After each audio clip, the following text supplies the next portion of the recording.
마음의 중심이 우러나는 그런 찬양이었습니다. 자, 우리 오늘 이 고린도 후서 4장 7절에서 18절 말씀 앞서서 먼저 그리스도를 고백하는 시간 갖도록 하겠습니다. 그리스도 삼중직 고백하고 말씀 나누겠습니다. 주는 그리스도시요 살아계신 하나님의 아들이십니다. 그리스도는 하나님을 만나는 길이 되십니다. 죄와 저주에서 해방이 되십니다. 사단을 이긴 승리가 되십니다. 그리스도는 하나님을 만나는 길이 되시며 내 모든 삶의 주인이 되십니다. 죄와 저주에서 해방이 되시며 나에게 죄와 저주에서 해방을 주셨습니다. 사단을 이긴 승리가 되시며 나에게 사단을 이길 권세를 주셨습니다. 예수님이 나의 모든 문제 주인이 되어주시고 지금 성령으로 역사하여 주시옵소서. 창세기 3장으로 말미암아 가문 가정을 통해서 나에게 내려오는 모든 저주가 예수님의 이름으로 꺾이게 하시고 마음과 생각이 해방을 받게 하옵소서. 나의 모든 문제 배후의 역사는 악한 영은 예수 그리스도의 이름으로 명하노니 지금 떠나갈지어다. 모든 문제 해결자이신 예수 그리스도의 이름으로 기도합니다. 아멘. 로마서 12장 2절 너희는 이 세대를 본받지 말고 오직 마음을 새롭게 함으로 변화를 받아 하나님의 선하시고 기뻐하시고 온전하신 뜻이 무엇인지 분별하도록 하라. 디모데후서 2장 1절에서 2절 내 아들아 그러므로 너는 그리스도 예수 안에 있는 은혜 가운데서 강하고 또 내가 많은 증인 앞에서 내게 들은 바를 충성된 사람들에게 부탁하라. 그들이 또 다른 사람들을 가르칠 수 있으리라. 아멘. 우리 말씀에 앞서서 좌우를 보시고 또 집에 계신 성도님들과 서로 인사하는 시간 갖도록 하겠습니다. 그리스도는 완전하고 충분하고 모든 것입니다. 오직 언약 속으로 들어가시기 바랍니다. 언약의 사람은 반드시 승리합니다. 지금 코로나로 말미암아서 우리가 뭐 다 아는 사실이지만 세계 경제가 굉장히 위축되고 어려워지고 있고 사람들이 막연한 미래에 대한 불안감 속에 어려움을 겪고 있는 것이 실정입니다. 자, 이런 상황 속에서 우리가 신앙생활을 하고 있는데요. 신앙생활 할 때도 어떤 환난이나 위기 앞에서 그런 힘든 상황을 보낼 때가 많이 있죠. 이렇다면은 하나님께서 우리에게 주신 것이 그 어려움만을 겪으라고 주신 것은 아니잖아요. 하나님 믿는 하나님 자녀에게는 구별된 축복을 주셨다는 것이 다르거든요. 그러면은 하나님 믿는 하나님 자녀는 어떤 구별된 축복을 가졌냐 이게 중요하잖아요. 그게 우리의 정체성인 거예요. 그래서 우리가 이 구원받은 우리는 어떤 사람이냐 이걸 모르면은 맨날 뻔한 소리로 들려요. 그냥 뭐 환난 와도 괜찮다 뭐 이런 식으로밖에는 이해를 할 수 없죠. 근데 그게 아니고 정확한 나의 정체성이 무엇인가, 나는 어떤 사람인가 한번 생각을 해봐야 됩니다. 이게 이제 법적인 지위를 얻는데요. 그냥 세상 사람들하고 우리 하나님 자녀하고는요 법적인 지위가 틀려요. 무슨 내용이냐 하면은 우리는 법적으로 운명과 사주팔자에서 벗어난 존재예요. 법적으로. 그러니까는 이거를 우리가 딱 알고 있어야 돼요. 우리는 세상 사람들하고 다르다. 운명 사주팔자에 걸리지 않는다. 그래서 거기서 벗어났다는 거예요. 요한복음 5장 24절 보니까 세 가지 벗어나잖아요. 첫째는 사망에서 생명으로 옮겼다 그랬잖아요. 그리고 심판에 이르지 않는다 그랬어요. 그 다음에 영생을 얻는다 그랬죠. 이게 벌써 운명 사주팔자에서 벗어난 사람들의 응답이란 말이에요. 그리고 두 번째는 로마서 8장 2절에 보니까 그리스도 예수 안에 있는 자에게는 결코 정죄함이 없는데 그 이유가 나와 있어요. 왜 정죄함이 없냐? 그것은 바로 그리스도 예수 안에 있는 생명의 성령의 법 때문에 그런 거예요. 그게 죄와 사망의 법에서 우리를 해방하기 때문에 그런 것입니다. 법적으로 죄와 사망의 법에서 우리는 걸리지 않아요. 생명의 성령의 법이 저촉이 되기 때문에 완전 죄로부터 끝 그리고 영생이 시작되는 그런 삶이 우리의 정체성이란 겁니다. 자, 그다음 세 번째는 우리는 어떤 모습을 갖고 있냐면요. 이 흑암을 이기는 권세를 받았어요. 누가복음 10장 19절 보니까 뱀과 정갈을 밟으며 원수의 모든 능력을 제할 권능을 받았다 그래서 우리가. 그러니까는 원수 마귀를 이길 수 있는 능력을 받았다는 거예요. 그게 이제 쉽게 얘기하면은 마가복음 3장 15절에 예수님께서 원하는 자들을 부르시고 함께 하시면서 귀신을 내어 쫓는 권세를 주려 함이라 그랬거든요. 이게 뭐냐니까 25시의 능력이란 말이에요. 하늘 보좌의 능력을 주기 위해서 우리를 불렀다는 거예요. 세상 사람들이 생각할 때는 그냥 실감이 안 납니다. 왜냐하면은 이 땅에 그냥 살아가는 걸로 생각하니까, 내가 우연히 믿은 걸로 생각하니까, 뭐를 내가 갖고 있는지를 알면 다르죠. 다른 게 뭐냐면은 하늘에 있는 그 권세를 갖고 있는 거예요. 우리가 보좌의 능력을 갖고 있는 거예요. 우리가 이거를 갖고 있기 때문에 세상 사람들은 다른 겁니다. 세상 사람들은 저주 재앙 속에 물려서 살기 때문에 눈앞에 어떤 어려움을 꺾을 능력이 하나도 없죠. 그냥 거기에 끌려 들어가는 거예요. 톱니바퀴처럼 끌려 들어가서 끝없는 영원한 정말 형벌 속에, 영원한 제약 속에 헤어나지 못하는 것이 그들의 정체성이죠. 근데 우리는 요한복음 1장 12절 보니까 영접하는 자, 곧 그 이름을 믿는 자들에게는 하나님의 자녀가 되는 권세를 주셨다고 되어 있어요. 그 자녀의 권세를 얻은 신분이에요. 그러면서 흑암을 꺾는 권세가 있고 또 귀신의 능력을 꺾는 그런 힘을 받았다는 것입니다. 이게 벌써 다르죠.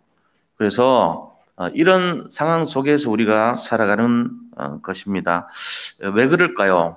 이유는 구원받았기 때문에 그런 거잖아요. 근데 그 구원받았다는 것이 무엇인가 하는 것을 구체적으로 생각해 보면요. 그리스도 예수가 질그릇같이 약한 연약한 우리 속에 들어와 계시기 때문에 그래요. 보통 이 그리스도께서 들어와 계시면은 그거는 능력이 달라지죠. 뭐하고 같습니까? 종이 한지 있잖아요. 한지. 요즘 이제 한지가 우리나라에서는 이렇게 벌써 사장세로 들어가지만 외국에서는요, 이 한지를 굉장히 이렇게 좀 뛰어난 그런 물건으로 인식하기 시작하고 있대요. 한지의 기능에 대해서도 많이 알고. 이게 이제 이 어떤 효능, 기능 이런 게 되게 많거든요. 일반적인 종류와 다르단 말이에요. 근데 그 한지는 특징이 뭐냐니까 비를 맞으면 이게 녹아버려요. 물에 들어가면 녹잖아요. 그래가지고 완전히 막 이렇게 죽탕이 돼버립니다. 근데 이 한지가 바깥에 비 올 때 밖에 이렇게 비 맞으면 그냥 이렇게 죽처럼 돼버려요. 그런데 이 한지를요, 풀을 먹여가지고 이 콘크리트 벽에다가 딱 붙여놔버리면 바짝 마르면요, 그냥 콘크리트 벽하고 붙어가지고 한 몸이 돼버려요. 그 콘크리트 벽에 붙은 한지는 비가 와도 괜찮아요. 죽탕이 안 돼요. 비바람, 눈보라가 쳐도 그냥 붙어 있어요.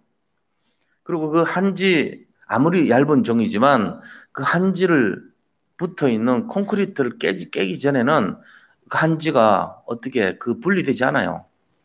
똑같습니다. 우리 연약한 질그릇 같은 우리 속에 그리스도가 와 계시다는 것은 뭐냐면은 그리스도의 능력과 우리의 능력이 일치하는 거라는 거예요.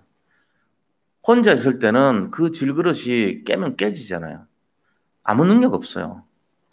그런데 한지가 벽에 붙은 것처럼요. 한지 스스로 혼자 있을 때는 비 맞으면 죽처럼 돼버려서 아무런 능력이 없는데 이게 콘크리트에 붙어가지고 말라버리면요. 콘크리트 능력이 나타나요. 이 원리랑 똑같습니다. 그래서 우리 정체성을 알아야 돼요. 우리가 이제는 옛날 같은 한지 스스로 혼자 있는 한지가 아니고 콘크리트에 붙어 있는 한지예요. 그리스도와 함께하는 한지, 우리. 이게 우리 정체성이라는 걸 알고 계셔야 됩니다. 그렇기 때문에 때로는 위기가 오고 때로는 환란이 올 수도 있고 여러 가지 뭐 주로 자기 잘못에 의해서 많이 오겠죠, 그죠? 자기가 어떤 실수하고 자기 어떤 동기 목적 때문에 그런 것 때문에 올 때가 되게 많아요. 다윗도 그랬고 대부분의 7명의 렘넌트들은 거의 대부분이 이런 위기를 다 겪었습니다. 단 한 사람도 예외가 없을 정도로 어려움 앞에 다 섰어요. 모세는 살인자가 돼가지고 이 미디안으로 지명수배 받고 도망칠 수밖에 없었고요. 자기 실수죠. 자기 동기였고. 요셉도 마찬가지입니다. 형들을 고자질을 자꾸 하다 보니까 그 실수 때문에 형들의 미움을 받아서 팔려갔어요. 그곳에서부터 파란만장한 인생이 시작됐죠. 그래가지고 시기 질투의 대상이 되고 감옥에 가기도 하고 억울한 누명 속에서 그 인생이 시작됐던 걸 알 수 있잖아요. 또 다윗도 마찬가지입니다. 다윗이 한 거라고는 골리앗 싸워서 이긴 죄밖에 없어요, 사실은. 그런데 사울 왕의 마음속에 시기 질투가 일어나면서 그가 굉장히 어려움 당하죠. 그러고는 바세바 사건으로 말미암아 정말로 그 인생의 위기 상황 앞에 놓일 때도 있었고요. 근데 그들은 전부 다 하나님 앞에 회복한 역사를 보게 됩니다. 또 누굽니까? 성경에 나오는 모든 렘넌트들, 정말로 하나님 앞에 서 있던 사람들은요, 거의 다 그 어려움 속에서도 회복하는 역사를 보게 되죠.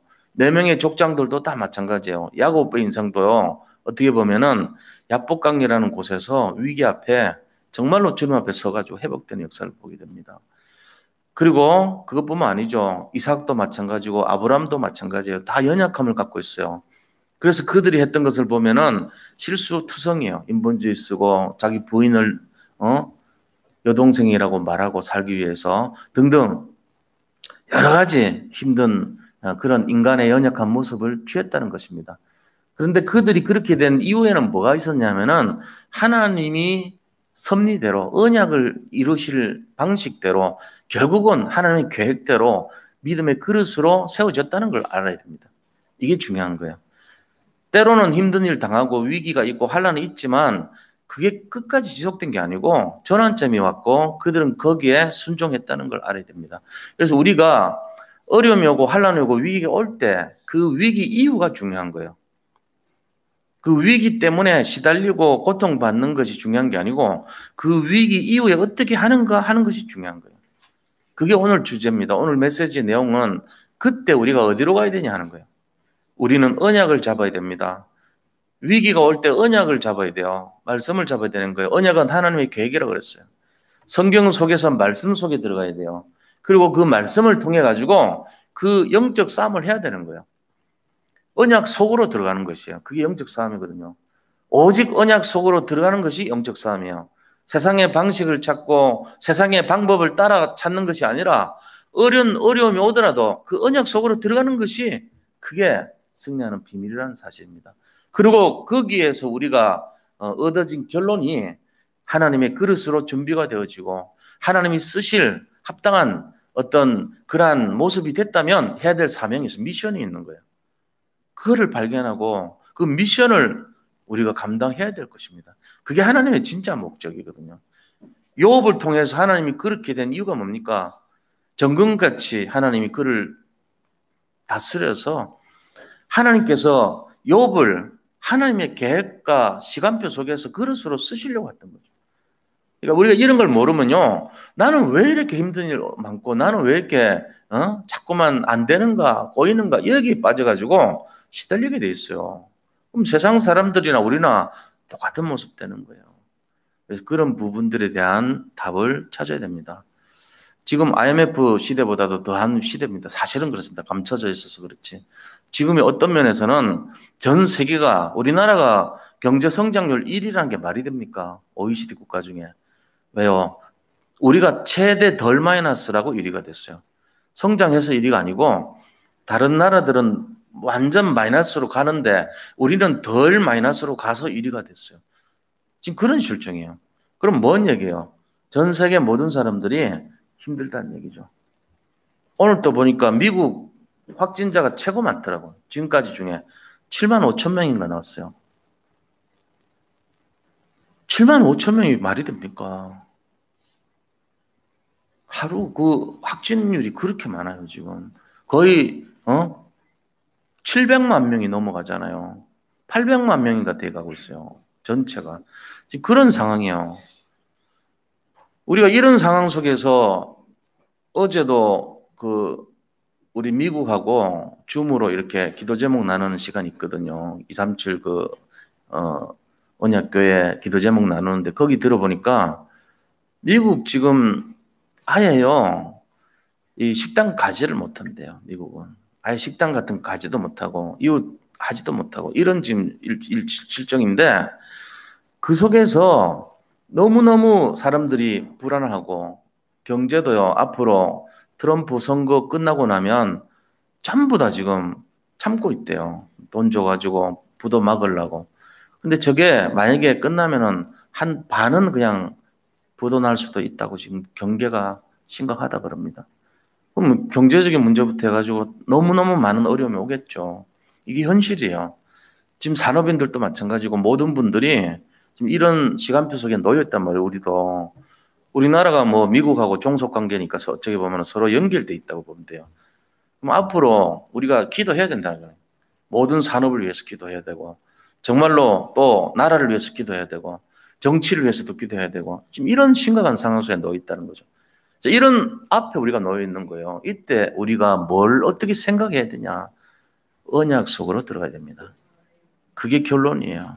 언약 놓치면 큰일 나는 거예요. 언약 놓치면 누가 공격합니까? 마귀가 공격하죠. 언약 속으로 들어가는 것이 오늘 핵심이고 오늘의 주제입니다. 자, 그렇게 해서 할 때 조심할 게 뭐냐? 하나님이 항상 우리에게 질문합니다. 네가 할 수 있느냐? 질문해요. 항상 하나님이 질문하신 게 그거예요. 우리가 되느냐 안 되느냐의 기준이 거기 있는 거예요. 네가 언약 속으로 들어가는데 네가 할 수 있느냐를 묻습니다. 그 대표적인 예가 누굽니까? 에스겔 선지자한테요. 저 포로로 잡혀가는 바벨론에서 물어요. 바벨론 골짜기에서 그 마른 뼈가 가득한 골짜기 데려가가지고 묻습니다. 한산 가운데. 에스겔아, 이 마른 뼈들이 일어날 수 있겠느냐? 물어요. 그러니까 에스겔이 뭐라고 대답합니까? 주 여호와여, 하나님께서 여호와 하나님께서 아시나이다. 이렇게 말했어요. 만약에 에스겔 선지자가 예, 제가 능히 할 수 있습니다. 이래버리면 지가 하는 거예요. 그거 아니에요. 근데 에스겔 선지자는요 그렇게 안 했어요. 여호와 하나님께서 하실 수 있나이다. 이게 맞는 거예요. 우리가 언약 속으로 들어가는 이유가 뭐냐?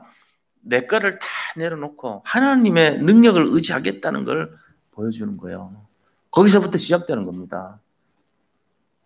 우리 모든 성도님들 지금 위기가 어쩌면은 이미 와 있는 분들도 있고 또 앞으로 오실 분들도 있고 그걸 느끼고 있는 분들도 있을 거예요. 우리는 어떻게 살아야 됩니까? 언약 속에서 살아야 됩니다. 이게 우리가 깊이 새길 내용이라는 거예요. 과거가 어땠건 전에 어땠건 그게 중요한 게 아니에요. 지금 우리는 언약 속에서 살아야 돼요. 이제 앞으로의 시대는요. 언약 놓치면은 마귀가 파놓은 그 어마어마한 괴계에 걸려 들어가게 돼 있어요. 세상이 다 그렇습니다. 조금 아는 사람은 다 알아요. 정치, 경제, 사회, 문화가 지금 어렵다는 거 다 알고 있습니다. 옛날과 같지 않습니다. 그리고 어떻게 살아야 되냐. 이게 지금 우리가 갖춰야 될 내용이라는 거예요. 오늘 이 말씀을 잡고 부족하지만 우리가 연약하지만 우리가 이 언약 속에서 벽에 붙어야 돼요. 그리스도의 벽에 붙는 시작이 되시기를 축원드립니다. 자, 그렇다면 본론에 들어가서요.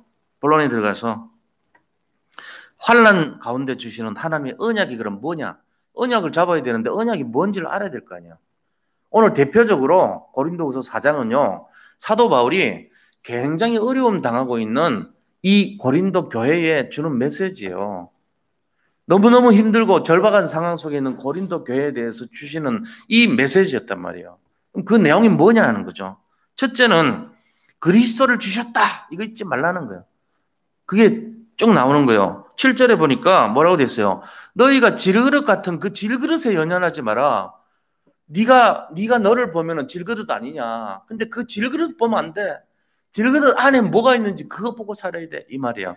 우리는 그리스도 주신 것을 확인하고 사는 거예요. 질그릇 같은 내 연약함 보면요. 잠도 못 잡니다. 해결을 못 해요. 어떻게 해결해요? 우리는 조그마한 문지방도 해결 못 해요. 어릴 때는. 1살짜리 때 문지방도 못 넘어가요. 그게 우리 수준이에요. 그럼 뭐 어른 되면 달라지는 거냐? 어른 돼도 해결 못 합니다. 솔로몬의 영광보다도 들불 하나가 더 영화롭다 그랬잖아. 하나님이 함께 하시니까. 아무것도 안 해도 저 백합화보다 솔로몬의 영광이 백합보다 못한다 그랬어요. 그 사람으로서 최고를 누릴 수 있었던 그 솔로몬의 영광보다도 들에 피는 꽃 한 송이보다도 못하다 그랬어요. 하나님이 함께 하시는 거, 그게 최고라는 거죠. 우리가 이 언약을 잡는다는 거는 내가 아닙니다. 질그릇이 아닙니다. 그 질그릇 속에 그리스도입니다. 이걸 고백하는 거예요.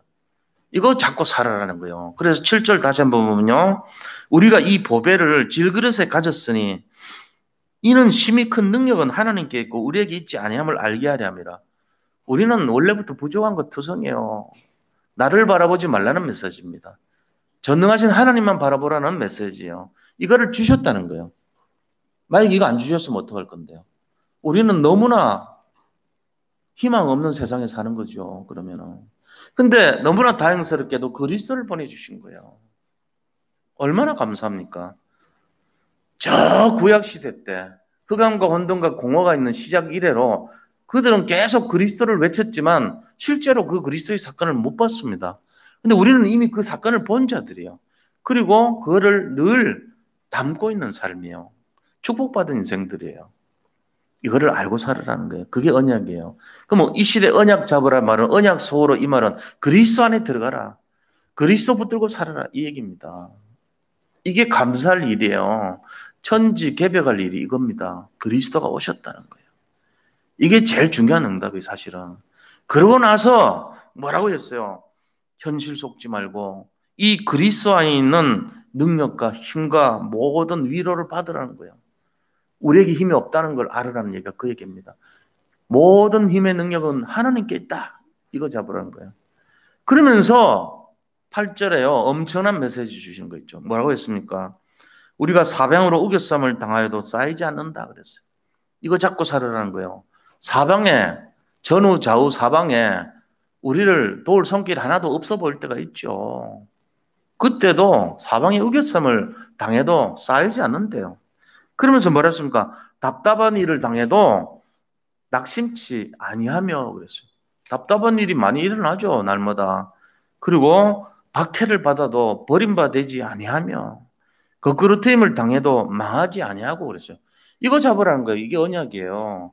하나님 말씀이 언약이에요. 이 그리스도를 주셨으니까 너희들이 콘크리트 벽에 붙었다면 너희들 정체성은 아무도 너희들을 건들지 못해.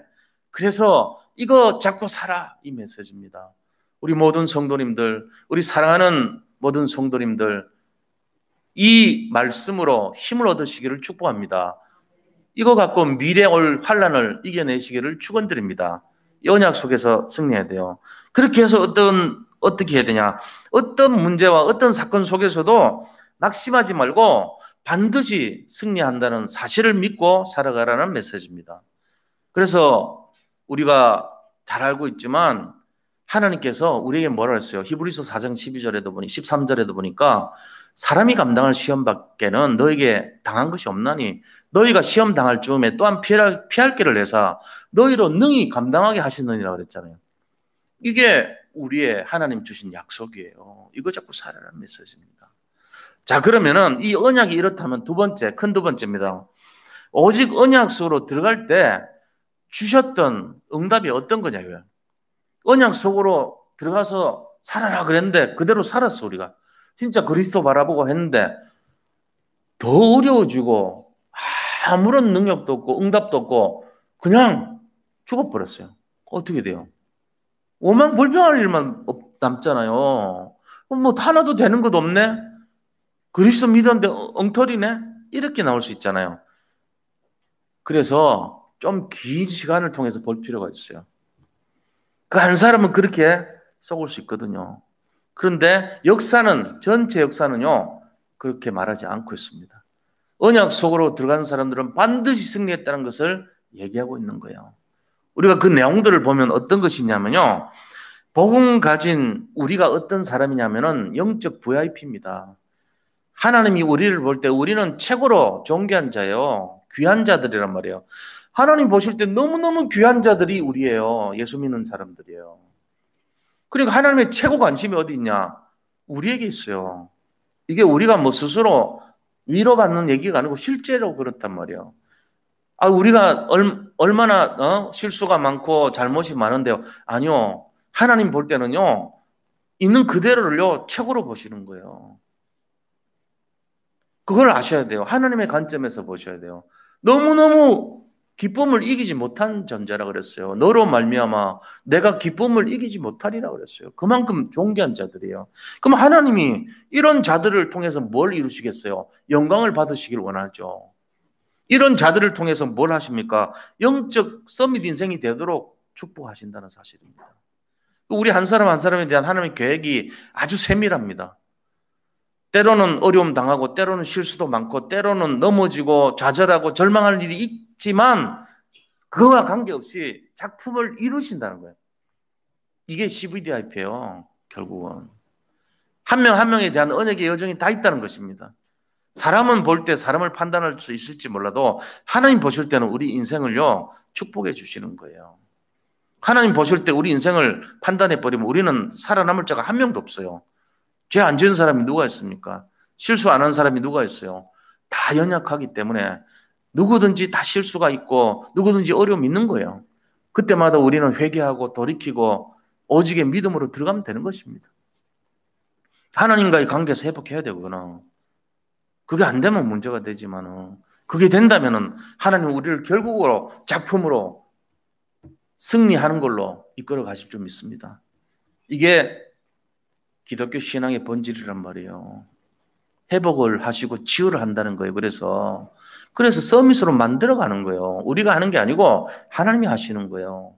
그래서 작품을 이루신다는 거예요. 궁극적으로. 그래서 우리는 이걸 알고 뭘 해야 되냐. 내가 질그릇 같은 나에게 하나님이 함께 하시는 임마누엘 상태구나 하는 것을 알고 계셔야 됩니다. 임마누엘 하나님은 우리의 능력, 우리의 실력, 우리의 잘못 아무 상관없이 하나님의 능력 모든 것입니다. 우리는 0.0001도 안 돼요.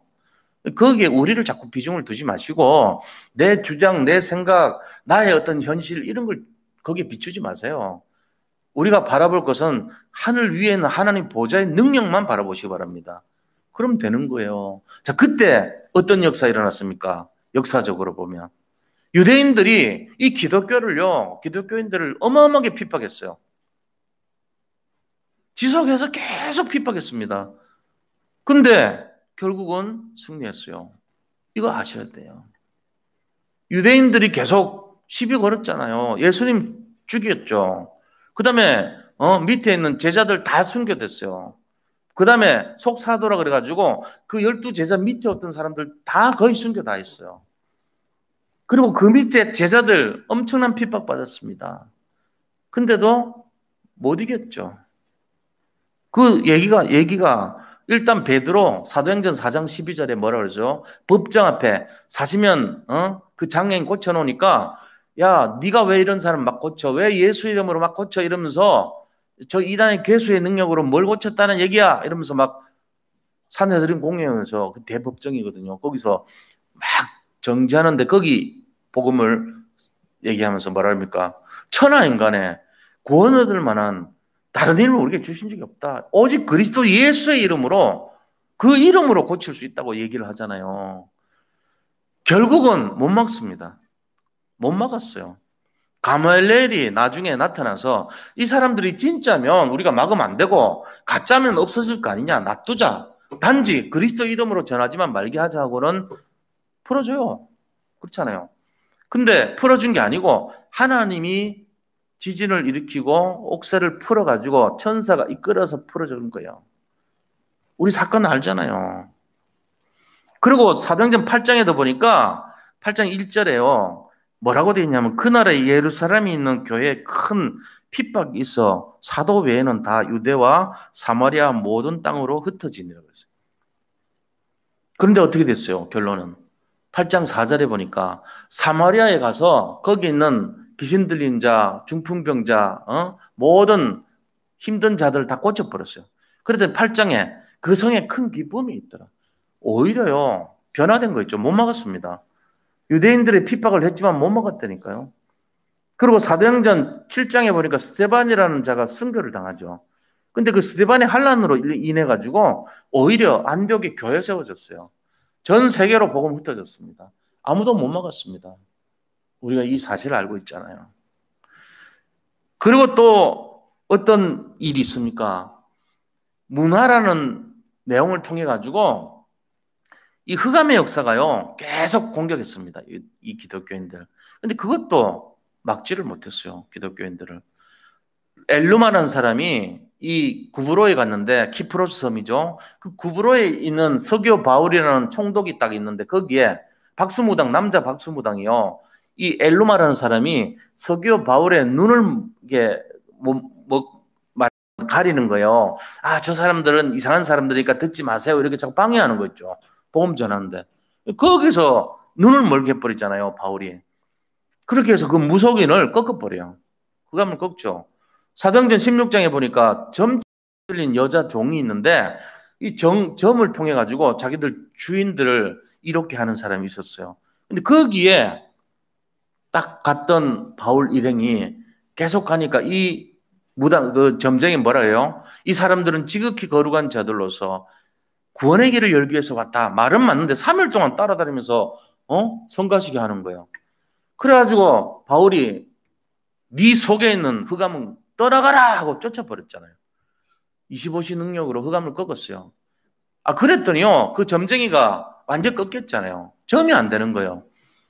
그래서 이 주인들이 화가 나니까 거짓 고소해가지고 바울 일행들, 바울하고 실라 두 사람을요, 로마 감옥에 집어넣어버려요. 근데 그때 로마 감옥 안에는 지하에는 못 들어가요, 로마인은. 로마인이 지하 감옥에 갇히면 안 돼요. 로마인이 때려도 안 돼요.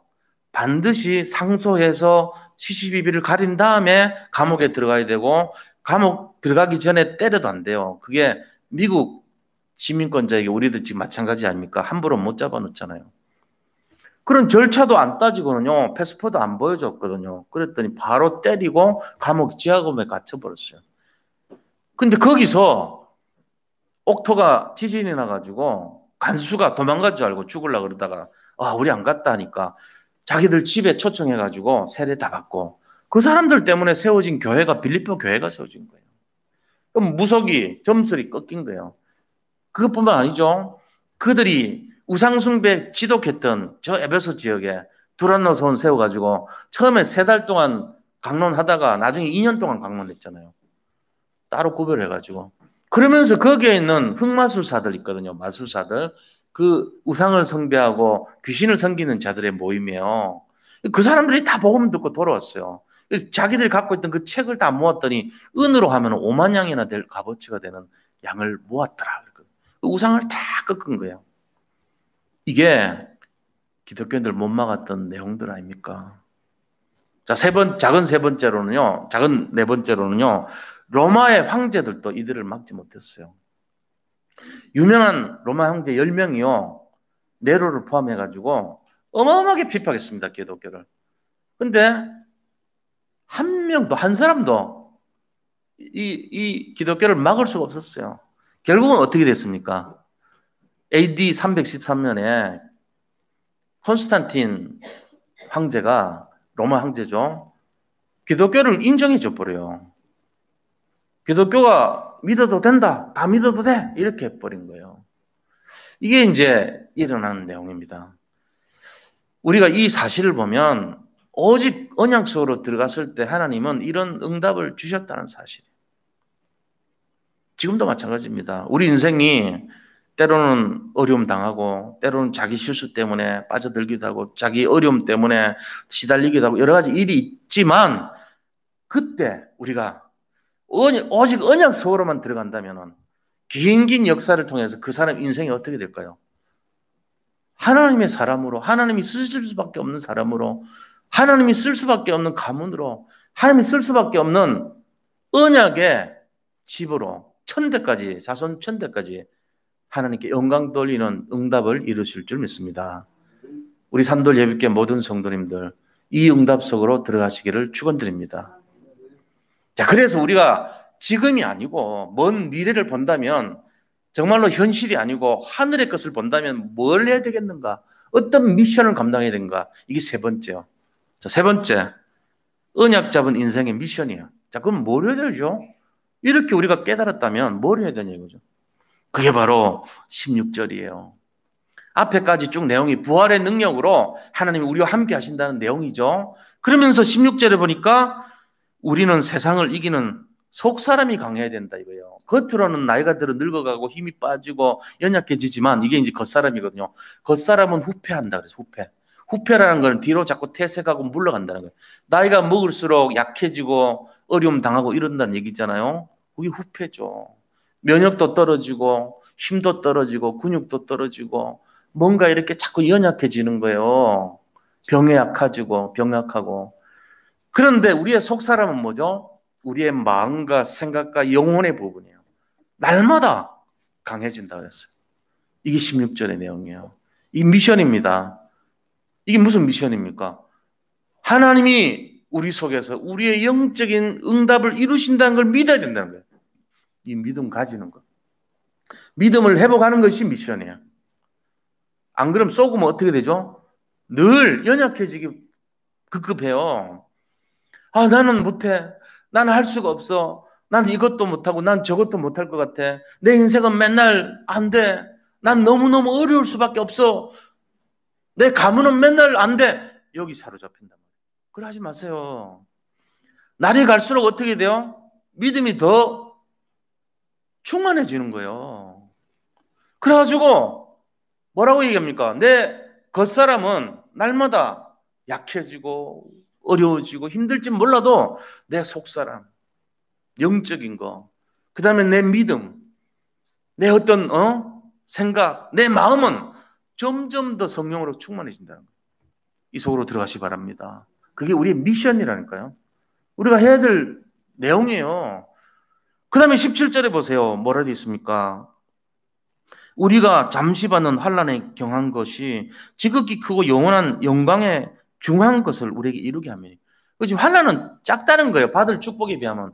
받을 축복이 어마어마하게 중대하기 때문에 지금 환난은 아주 가벼운 거라는 거예요. 환난에 경한 것 때문에 넘어지지 말라는 거예요. 환난 없는 사람은 없어요. 다 있어요. 그러나 앞으로 받을 응답과 축복이 너무너무나 크기 때문에 현실에 속지 말라는 얘기죠. 절대로 속지 말아야 된다는 거예요. 여기 승리하시 바랍니다. 그 다음에 18절이에요. 18절은 뭐라 했습니까? 보이지 않는 것에 우리가 승리해야 된다는 것입니다. 우리가 주목하는 것은 보이는 것이 아니요. 보이지 않는 것이니 보이는 것은 잠깐이요. 보이지 않는 것은 영원합니다. 보이지 않는 게 뭔데요? 보이지 않는 게 바로 영원한 것입니다. 25시 영원, 이게 보이지 않는 것이에요. 하나님의 능력을 말하는 것이고 보좌의 능력을 말하는 것입니다. 우리가 천사, 하나님, 그 다음에 그리스도, 성령 보이지 않는 거예요. 그런데 이들은 영원한 것이에요. 우리의 영혼도 영원한 것입니다. 보이는 것은 잠깐입니다. 육체, 내가 사는 현실, 지금의 모습, 나의 어떤 나온 내용들, 이 보이는 거예요. 여기에 급급하면 다 쏘가 넘어가게 돼 있어요. 우리 기껏 해봐야 150년 못 삽니다. 130세도 못 살아요. 그게 우리 현실이에요. 인정해야 돼요. 보이는 것은 잠깐입니다. 그러나 보이지 않는 것은 영원한 거예요. 오늘 또 우리는 아브라함을 만날 수 있어요. 보이지 않는 아브라함을. 왜요? 성경 속에서 나온 그 영적인 상태를 통해서 만날 수 있는 거예요. 보이지 않는 모세를 만나고 보이지 않는 다니엘을 만나는 거예요. 우리는.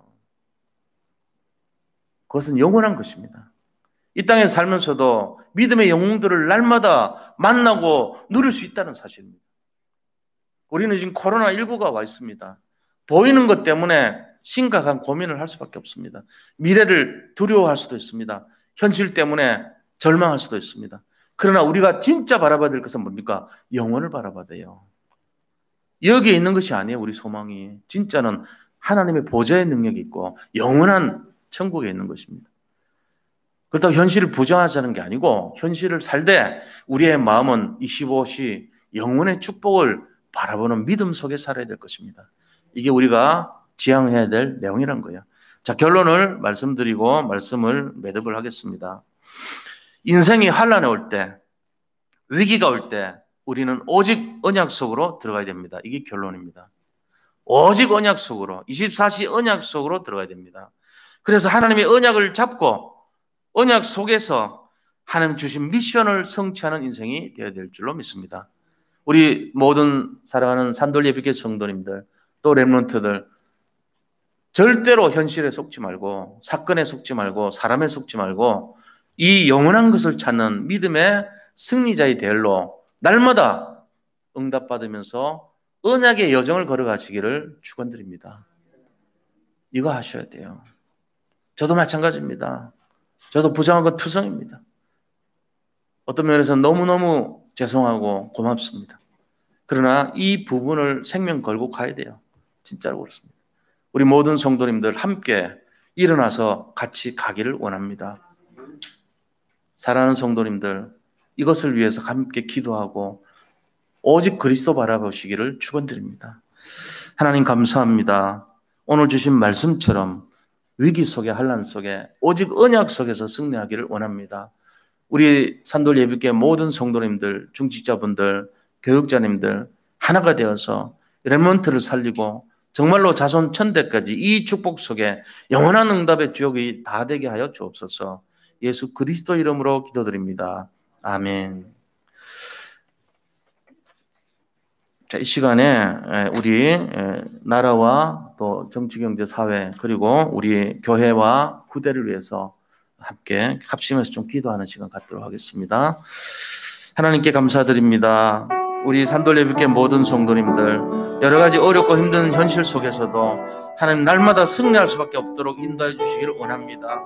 그래서 정말로 오직 언약 속에서 하나님의 계획과 응답을 누리는 인생들이 다 되게 하시고 이 나라를 위해서 기도하오니 정치, 경제, 사회, 문화 모든 분야가 회복되게 하시고 정말로 국방과 교육 분야까지도 하나님의 뜻 안에서 날마다 응답받을 수 있도록 인도하여 주시옵소서. 아버지 하나님께서 우리 산돌 예비 교회를 축복하시고 교회를 보호하시고 지켜주시기를 원합니다. 우리 모든 장로님들과 우리 안수 집사님들, 권사님들 모든 중직자분들이 원리스 되게 하시고 또한 우리 성도님들, 렘넌트들 정말 이 시대 현장을 살리는 지역으로 역사하여 주시기를 원합니다. 아버지 비록 현실은 참담하고 아버지 부정한 것 투성이랄지라도 언약 속에서 날마다 주님과 함께하는 임마누엘의 비밀을 누리는 삶이 되게 하시고 아버지 하나님 정말로 날마다 캠프 인생이 되어서 많은 사람들을 살리고 주님께로 돌아오는데 사용될 수 있도록 인도하여 주시옵소서. 아버지 하나님께 모든 것을 아버지 인도받기를 원합니다. 하늘 보좌의 능력으로 충만하게 역사하여 주시옵소서. 연약한 자들을 한 분 한 분 아버지 치료의 강선을 받아서 치료하여 주옵시고 마음과 생각 속에 어려움 겪고 계신 분들을 위로하시고 아버지 하나님의 능력으로 다시금 회복될 수 있도록 하나님께서 역사하여 주시옵소서. 아버지 모든 것을 주님께 맡기고 들어갑니다. 주님께서 역사하여 주시옵소서. 살아계신 예수 그리스도 이름으로 기도드립니다. 아멘. 우리 찬송가 380장 찬송 드리면서 헌금하겠습니다.